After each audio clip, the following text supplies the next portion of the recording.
A date break from the tours and the politics lives to talk about festivals, specifically one that is happening next month.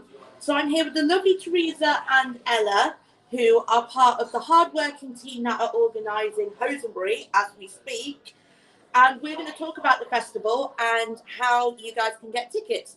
So if you guys want to get tickets, there is a link in the QR code. I'm going to also put one in the description, and we'll talk about that in a little bit more detail. So, how did the festival come about to begin with, ladies? Well, it started in Hose, obviously. My children were at Hose Primary School. Yeah. And we had a village fete every year. And everybody was on a high after the fete because it was really good. So we said it'd be nice to do something afterwards. So we organised and had a band down at the village hall. And it sort of grew from there, really. And one of the things that I loved reading about Hosenbury, because it was actually Ella that directed me at the start of the year when I was put my post up about all the festivals, and you were like, "You forgot Hosenbury! Here's the thing. Okay, I'll put it on, I swear."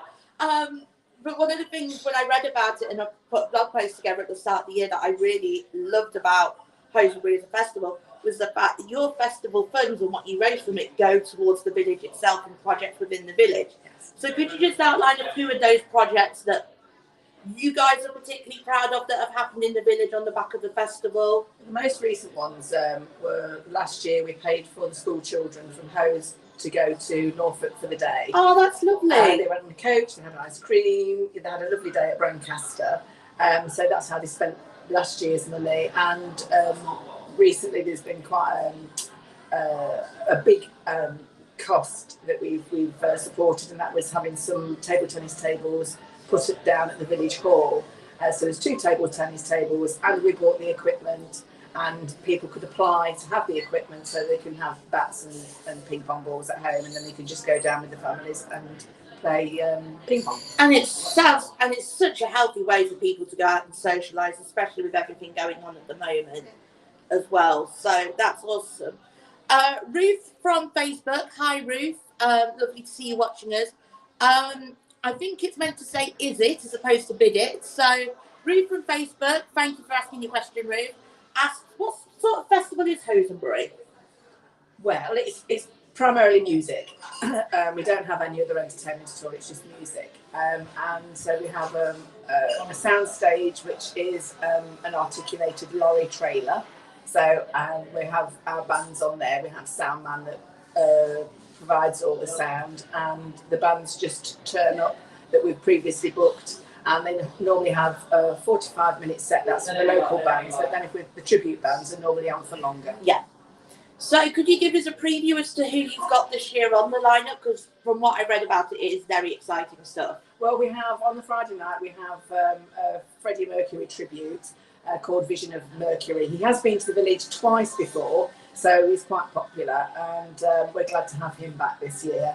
And then on Saturday we start at 3 o'clock with local bands. There's JP Unplugged, and then I think it's Undercover Generation. Yeah. And then we have a sea shanty group, which we've been trying to get for years, trying to find one, and Ella found one last year, so we quickly booked them. So we've got those in around tea time.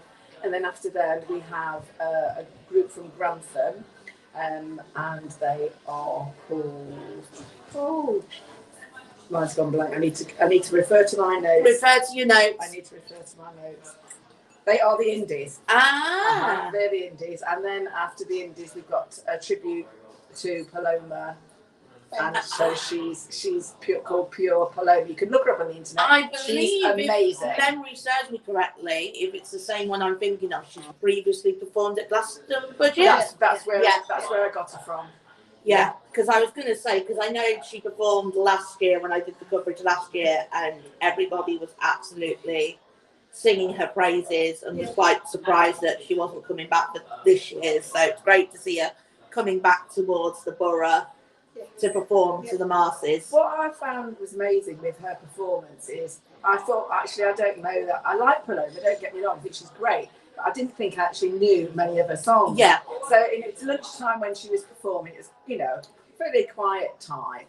And then all of a sudden, everybody was up and they were dancing at the front of the stage, and I was surprised how many songs of hers I actually know and how many she's recorded. Yeah, it is incredibly surprising. I know I've had that with previous tribute acts where I've been like, oh, you know, I'm not really familiar with this stuff, and then next thing I know, I'm like, but that being like, oh, I actually know that song, and oh, I need to stream that song when I get home, that sort of thing. Yeah. And then we've got Electro Romantics. Ooh. That are a 80s tribute. They sing all kinds of 80s songs. And one thing I've learned doing my Mountain for 5+ years is if you are an 80s tribute band, people and you're decent, people will go feral. Everybody loves 80s. Like, it's like an unspoken rule. If you're a decent 80s band, like everyone's just going to go feral on the back of it. Yeah, I think that they are. They've been to Bingham every year to B-Fest, I think, and we've seen them twice, haven't we? Absolutely outstanding. Absolutely outstanding. Yeah. So, and we've also missed Foo Foo Sailors off the list. Foo Foo Sailors, they're amazing, and I got them from Gladstone Budget as well. They're absolutely brilliant. They were this year. They were on the main stage. And they absolutely blew everybody away. Fantastic. So a really exciting lineup then, as far as the acts go. What have you guys got as far as like? I'm guessing there's a bar. Yeah, so we have a marquee with a stop bar, and this year we're getting the beer from Grain Store in Oakham. Oh, so nice and local then. Yeah. And then we've got 3 different food stalls. We've got Snobby Butcher, which they're burgers. Okay. We've got Sammy's Kitchen, which are cooking kind of like street food, Ooh. like curry bowl, rice bowls. Okay. And then we've got Pizza Paul, who's I'm guessing it's going to be Chinese takeaway. Damn it. Should have told them the name, shouldn't I? They're local. They're from Harvey, and they've been coming for the past, I don't know, 7, 8 And in fact, years. Paul is actually a musician, and he's opening the festival anyway. Awesome. Yeah. So you get your music and your food at the same time. Yeah. Talk about Absolutely. planning on your guys' end. We've also we've involved the school this year. So that they can raise their own funding. Yeah. And they're running the champagne and fizz bar because it's very difficult to try and get enough volunteers. Yes. To man the bar, the car park, the gate. You know, we are a small village. We're only a committee of 4 people. So to engage other people in with it is quite difficult. People are doing other stuff. So we thought if we get the school to run the bar, then it's going to encourage the parents to volunteer. Yeah. And they'll be raising their own funds by the profit of the bar, because this year we want to try and concentrate on fundraising for our play area on our village green, which is very poor. We've had some equipment that was removed a few years ago and it's not been replaced yet, and we need to kickstart that and get that off the ground. So that's what we want to concentrate on this year. So basically, go to the festival, help the play area, go and have fun in the bar. You help the children. Absolutely. Absolutely. Everyone's a winner. Everyone's happy. I've never said in 5+ years go and have food and help the kids, but you've heard it here first, folks. Go to Hosenbury, have the alcohol and other beverages are available. Feel free to have some pop, and you'll be helping school kids. Absolutely. So, we do have camping on the site as well. Yes. Family camping. That has to be booked. Yeah. Previously, you can't just turn up on the Saturday with a tent and be like, there you go. And it needs to be pre-booked. But from what I've read, your pre-booking camping fees are incredibly reasonable, aren't they, for the whole weekend? We just want to encourage people to come and have a great time. And obviously, if people are camping, then they can use the bar. Yeah. I mean, I live locally to Hose, and I always camp because it's just a brilliant atmosphere. Yeah. Yeah, it's brilliant. So it all sounds amazing. I'm excited. I'm sure the people watching as well are excited as well, and the ones that are watching back will also be excited. So how much are tickets? I know obviously I directed to the QR code at the start. So how much are tickets if people go, oh my God, let's go to Hosenbury, we've got nothing on in the start, let's go and have some fun?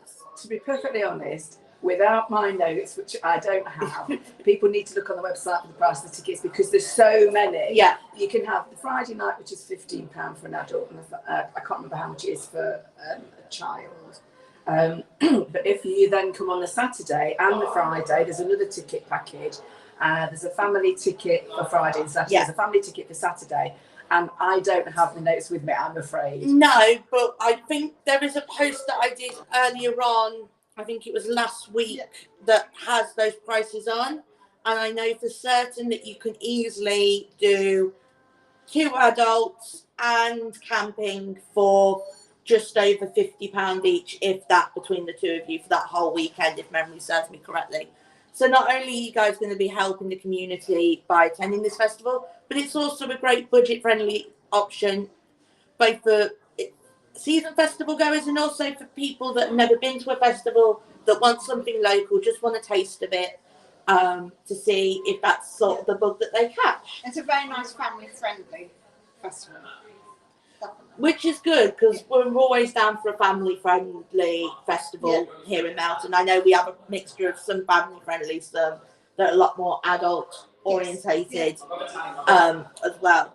So thank you, ladies, for taking the time out of your very busy schedules to come and have a chat with me about next month's festival. It all sounds incredibly exciting stuff. I'm hoping to get my tickets on payday so I can come down and have a look-see myself and get a bit more coverage for you guys. We do have ticket sales online, as you've already said, but we also have tickets in local shops for people who probably don't use the internet. Okay. Somebody like me. So we have tickets on sale at Harby Garage, and at Hose Post Office, and at Squirrel Stores in Longclaw Snow. We want to say a huge thank you to them for providing that service for us. Brilliant. Shout out to you guys if you guys are watching the stream. As you can see, it's really easy to get tickets, both if you are an internet user or you're not an internet person. So come and support the festival, guys. It's great, family-friendly, budget-friendly option. And as you heard from the stream, you are going to be supporting local communities, local schools, local kids, etc. So on that note, that is goodbye from me and goodbye from the team. Thank you so much, guys, for taking the time out of your very busy days to have a chat with me today. 5th and 6th of July. Yep. Last thing, when is it? I will be back personally, so me, Kelly, will be back about 5:10 today for another Q&A. This time this is going to be with Ted Kong, who is your Alliance Democratic Freedom MP parliamentary candidate. That's a mouthful. So if you've got any questions for him, feel free to DM me, pop them in the comments, etc. And I will see you guys later. And these guys will see you at Hosenbury.